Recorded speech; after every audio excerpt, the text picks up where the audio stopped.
Hi hi అండి. భక్తి మనలో ఒక్కొక్కరికి ఒక్కొక్కరిపై ఒక్కోలా ఉంటుంది. అంటే భగవంతునిపై ఒకలా, గురువుపై ఒకలా, తల్లిదండ్రులపై ఒకలా, ఇలా రకరకాల భక్తులు ఉంటాయన్నమాట.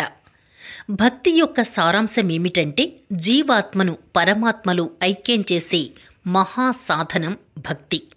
భక్తి శబ్దంగా మారితే అది వేదం, భక్తి జలంగా మారితే తీర్థం, భక్తి ఒక స్థలంగా మారితే పుణ్యక్షేత్రం, భక్తి నామంగా మారితే అది దైవస్మరణం, భక్తి అర్చనగా మారితే అది కైంకర్యం, భక్తి మరొకరికి ఆసరాగా నిలిస్తే అది సేవ, భక్తి పాటగా మారితే అది సంకీర్తనం, భక్తి భగవంతుడి పాదాల చెంతకు చేరితే అది మోక్షం, భక్తి మనిషిలో భాగమైతే అతడు ఋషి, భక్తి మనిషి మనసులో చేరితే అది ఆత్మ సాక్షాత్కారం.